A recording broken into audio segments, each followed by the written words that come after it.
Hello everyone, I'm Naja Jack. And I'm Chaneli Alonso. And you're watching The Main.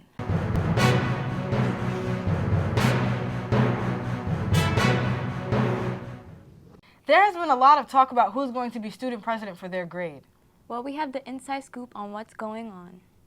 From posters to campaign videos, many can see that the run for student president is on. The student government is an organization of students that are involved in the governing of the school. However, many are not aware of what actually happens behind the scenes. So we're going to have a little campaign period, and then we're actually going to do some announcements where they get to talk, hopefully do a debate, and then the students will vote. Students witnessing this express how they feel about having representatives. It's a good way to get students to be interactive and make a change in Truman, change for better. Many have shown worried about it being a popularity contest, yet even those witnessing the campaigns have denied such things. If they're campaigning and promoting that they're going to actually make a change, not based on if they're known more and stuff like that, I don't really see it as a popularity contest. Some candidates are not even fazed by such things. Yeah, my background, my basis, my platform will stand out of a popularity contest. What we can expect for sure is a more interactive school with changes for the better. And we want to send congratulations to the winners.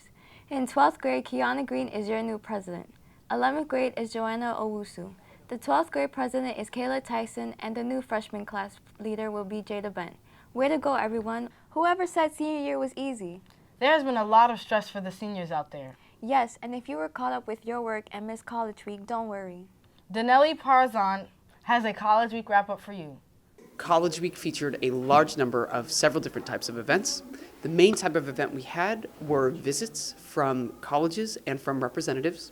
We also had alumni coming in to speak with our students, and we also made sure Truman students had an opportunity to go on several college trips. We were thrilled to have so many of our alumni in. We've had alumni before in the past, but this year we really went above and beyond trying to organize. So many of the counselors, our other teaching staff, they reached out to former students that they had. We invited them, and what our alumni did, they went into our classrooms. They told our students what their experience was like. A lot of students might think that they were coming in to simply say, oh, college is amazing, it's so wonderful, everybody should go and apply. But having gone into several of those classrooms myself, the message was actually more similar to something like, college is very difficult. High school is your time to prepare for it and to work towards getting into the best college that you can. And even though it's difficult, it's extremely worthwhile. We sat down with Raymond Mundy, and this is what he had to say. And I say, I think it's extremely important for alumni to return back to the school, because in this current day and age where higher education is so imperative and important, the fact that alumni could come back and share their experiences of how they were able to get through college and obtain success in the career world is so important and so motivational for students to know that they're seeking college education once they leave Truman High School. Some students even had the opportunity to visit colleges for a very specific reason. To no longer talk about college, but actually show students what it's like. When our students go on college trips, they see real classrooms. They hear from actual students about their own college experiences. And we believe that that's important for making students want to go to college. So often, we as teachers and counselors and staff, we tell the kids, you gotta go to college, you gotta go to college. During the visits, they see why. Some of these colleges include Hunter College, we went to NYU, and we went to John Jay College. What we love about those three colleges is they're within the city. They're very easy for us to get to. The CUNYs especially are very affordable, and that's an important part of it. Truman had a very special guest come in to talk to our Truman students. So please give a very warm Truman High School welcome to Senator Jamal Bailey. For some kids, it might have been a bit more pressuring than others. Well, for me anyways, it was a mix of both, because I was able to see success stories, and I would think that that could be me there, in the future. I could stand there, to telling other kids from Truman the same thing. Kind of wanted to see the colleges that they offered, and what type of programs they offer, and help me pursue my career more clearly. I think college is a time for you to shape your personality, for you to realize what it is that you want out of life, and to follow your dreams in some ways by forming brand new ones. Have you heard of art that fills the people? Well, there's a really cool art exhibit in Manhattan that has a little twist to it. Let's take a look.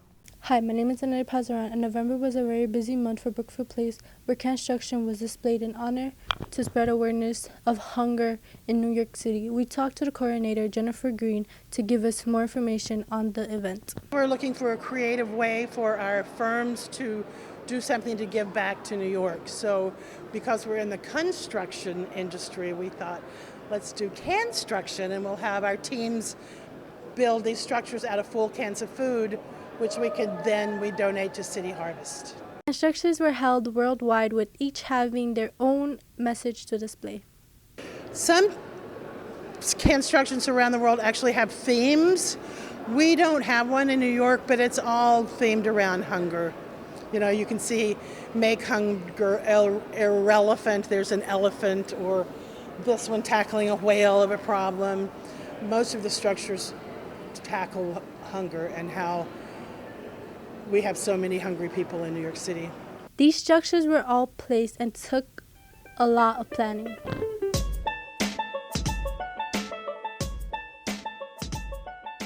They're being held by clear tape, by rubber bands.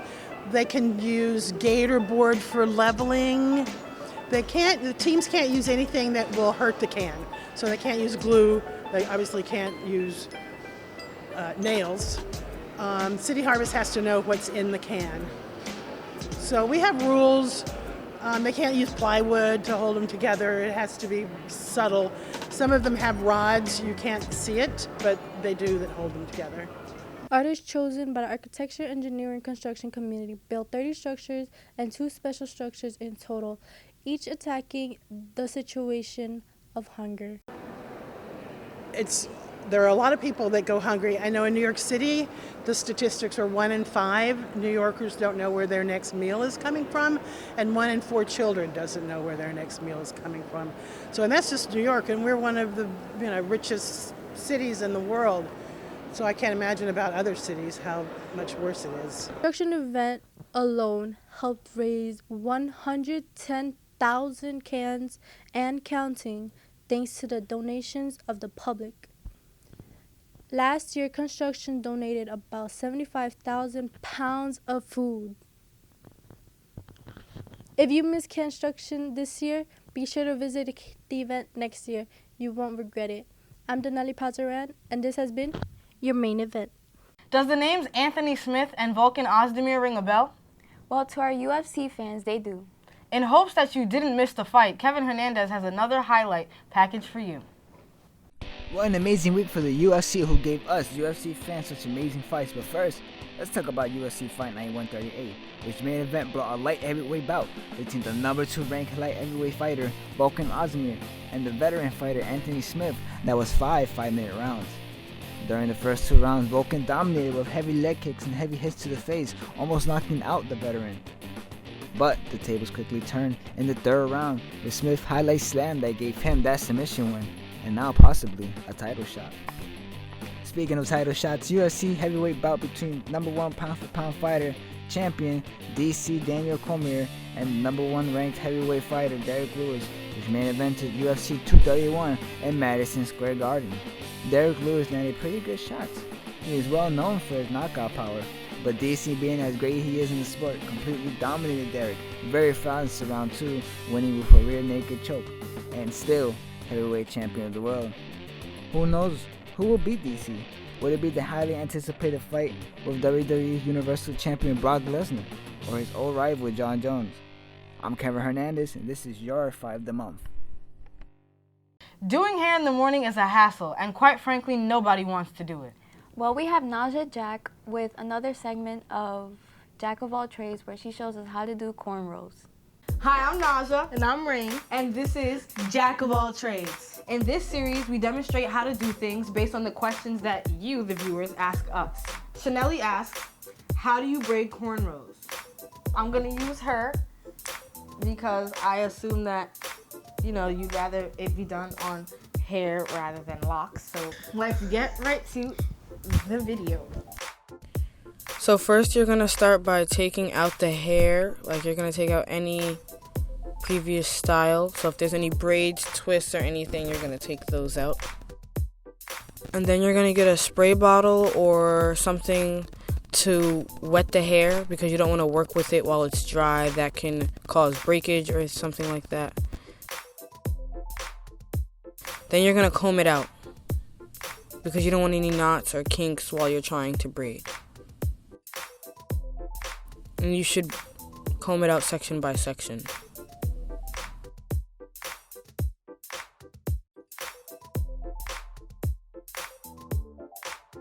You should have some excess hair. That's natural. Shedding is normal.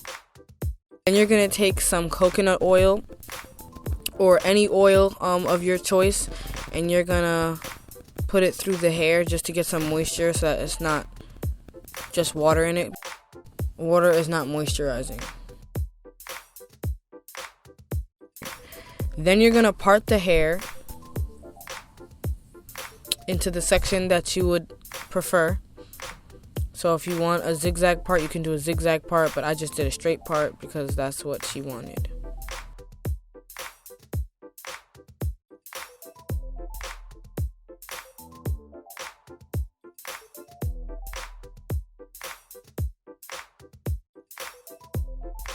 Once you finish the part, just put all the hair up so that it doesn't get in the way while you're trying to do the braid. So you're going to start the braid by like a normal box braid, except once you grab the 3 pieces in the front, as you keep braiding, grab hair behind it for each section. So I usually use my pointer finger and my thumb to grab the hair in the back with each hand, as you see.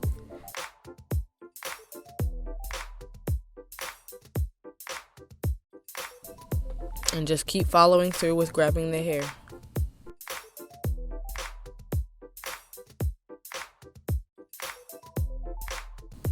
So you just keep on grabbing hair from the back and keep the braid nice and tight so that, it's not loose or slipping all around everywhere. But just keep on grabbing hair from behind the braid while you braid. Every time you braid, you should for every section you should grab hair.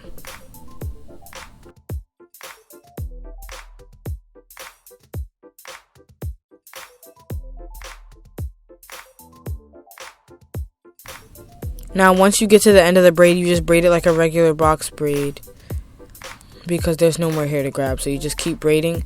And then with the end, you kind of just want to twist it a little so that it doesn't slip out or come out, or you can just put a rubber band at the end, but I twisted the ends because I don't like using rubber bands.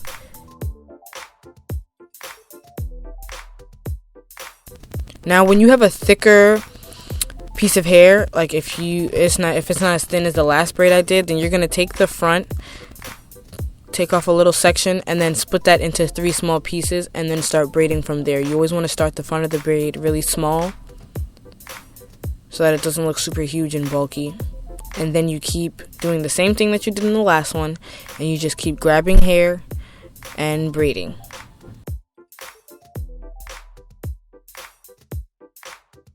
Just keep following through and grab the hair from the back.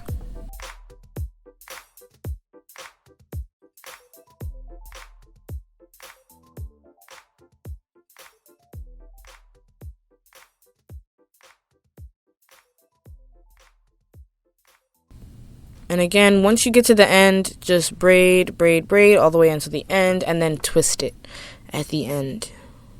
And that's how you braid cornrows. Thanks for watching Jack of All Trades. And if you want to see more of Nacha, you can reach her at her Instagram or her Snapchat. That'll be right there. Thanks for watching. Bye. Well, that's all we have for you for today. I'm Chanelli Alonso. And I'm Nacha Jack. Thank you for watching The Main.